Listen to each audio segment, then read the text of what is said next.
WWDC 2024 is only 2 days away now, and today we're going to be going over the final leaks and rumors we have before the event. Let's talk about it.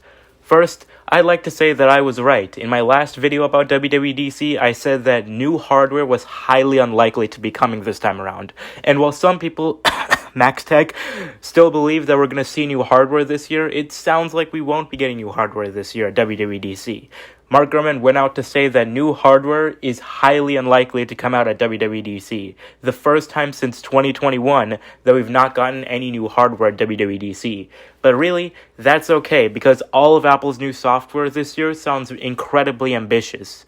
First, iOS 18. What is said to be the biggest update in the iPhone's history. iOS 18 is said to feature big upgrades with AI features. Mark Gurman gave us some info on what new AI features we'll be getting with iOS 18. Siri will be getting significantly upgraded, the biggest upgrade it's had since its introduction in 2011, with improved responses that will be real-time generated now, and will include a new smart response framework. Siri will also be getting more natural voices, more human-like voices, if you can think about it like that. Kind of like what we saw with OpenAI's GPT-4o LLM recently.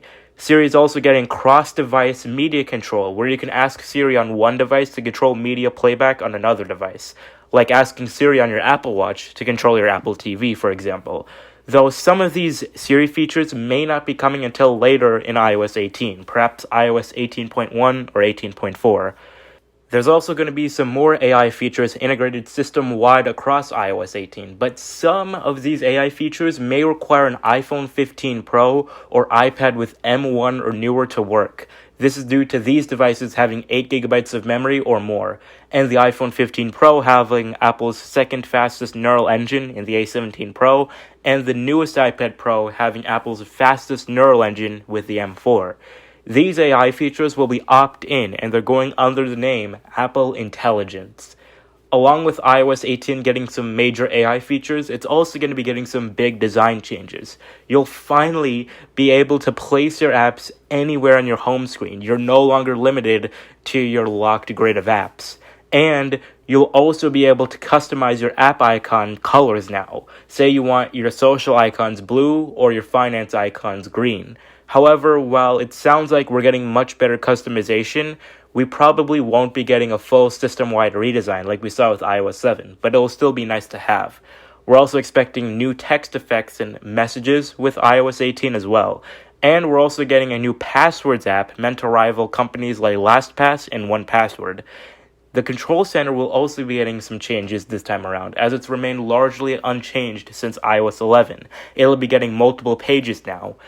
And the Settings app will finally be getting upgraded this time around. The Settings app has remained largely unchanged since iOS 7, but this year it's finally being overhauled with a cleaner, more organized layout. And the best part is that this Settings app is not only coming to iOS 18, but it's also coming to macOS 15 as well. If you've been a macOS user pre and post system settings, you know how terrible that app is when it was introduced with macOS Ventura. It's god-awful, but hopefully they're going to fix it this time around with macOS 15. Speaking of macOS 15, what's going to be changed there?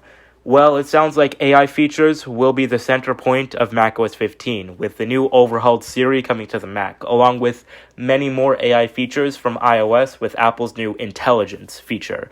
This will most likely pave the way for the M4 Macs coming out this fall with much faster neural engines.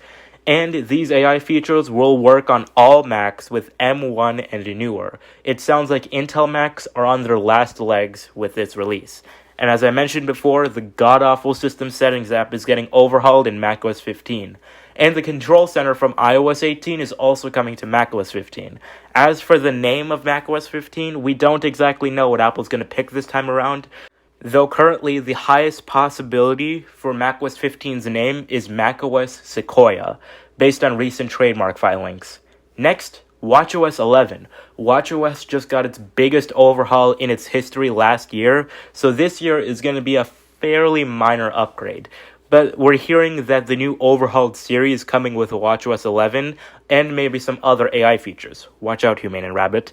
though some of these AI features may be limited to the Apple Watch Series 9 and Ultra 2 because of their S9 SIP.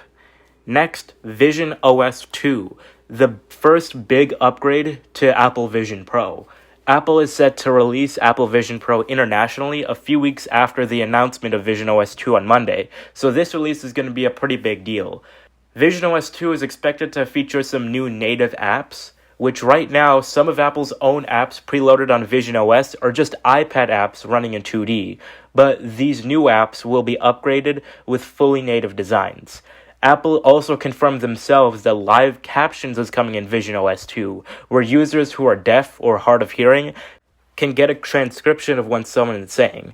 The new Passwords app from iOS, iPadOS, and macOS is also going to be coming to visionOS here as well. Apple will also be bringing some of the AI features we talked about earlier in iOS, iPadOS, and macOS to visionOS as well.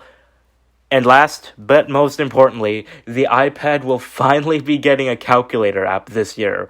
That's right, we've waited 14 years for this moment, but it's finally about to happen in iPadOS 18. The calculator app itself is also going to be getting a major overhaul in macOS 15 this year, as it's remained mostly identical for 10 years since OS 10 Yosemite. The calculator app is getting a new design in macOS, which will make it look a lot more like the iOS calculator. Along with that, it's getting new sidebar built in as well, and it's going to be getting some unit conversion as well, along with it being integrated into the Apple Notes app. And of course, it's finally coming to the iPad. So that's some final info for WWDC 2024. I'm really looking forward to what Apple has in store for us on Monday. I'll be live installing iOS 18 Beta 1 and hopefully macOS 15 Beta 1 on Monday, and I'm going to try to be the first on YouTube to be installing them live. So make sure you're subscribed to see that on Monday. What are you most looking forward to from this year's WWDC? Let me know in the comments.